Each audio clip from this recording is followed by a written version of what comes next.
નમસ્કાર મિત્રો, અમારી ચેનલમાં તમારું સ્વાગત છે। ગામડાઓ અદ્રશ્ય થઈ ગયા, રસ્તાઓ અને પુલ ધોવાઈ ગયા, નદીઓમાં મૃતદેહ તરતા જોવા મળ્યા। કેરળના વાયનાડમાં મંગળવારે સવારે જ્યારે લોકો જાગ્યા ત્યારે તેઓએ જ ભયાનક દ્રશ્ય જોયું। વાયનાડમાં મુસળધાર વરસાદ પડતા શહેરના સૌથી ખરાબ ભૂખલનમાં ચુલુમાલા ગામનો મોટો ભાગ ધોવાઈ ગયો હતો। બચાવ કાર્યકર્તાઓ જેઓ બચી ગયેલાને મદદ માટે તૈનાત હતા કહે છે કે તેઓએ આપત્તિ હદ વિશે કોઈ જાણ નથી। સવારે 2 થી 6 વાગ્યાની વચ્ચેના આ વિસ્તારમાં એક પછી એક 3 ભૂકંપ થયા હતા। મોટાભાગના ભૂકંપ બાદ દુકાનો અને વાહનો સહિત યલુમાલા નગરનો એક ભાગ લગભગ સંપૂર્ણપણે નાશ પામ્યો છે। રાત્રે 2 વાગ્યાની આસપાસ ઓછામાં ઓછા 2 થી 3 વખત ભૂકંપ થયું હતું, જેના કારણે લોકો બહાર આવવાની તક મળી ન હતી। વાયનાડ જિલ્લામાં સતત ભારે વરસાદને કારણે મંગળવારે વહેલી સવારે અનેક સ્થળોએ થયેલા ભૂકંપમાં માર્યા ગયેલા લોકોની સંખ્યા 43 પહોંચી ગઈ છે।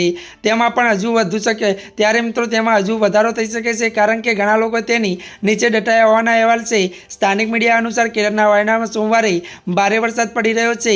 હવામાન વિભાગે મંગળવારે મલપ્પુરમ, ત્યારે કોચિકોડ, વાયનાડ અને કાસરગોડ અને કન્નૂર જિલ્લામાં રેડ એલર્ટ જાહેર કરાયું છે। ત્યારે મિત્રો આજના માટે આટલું જ। અમારી ચેનલને મિત્રો લાઇક, શેર અને સબસ્ક્રાઇબ કરી દેજો। ધન્યવાદ।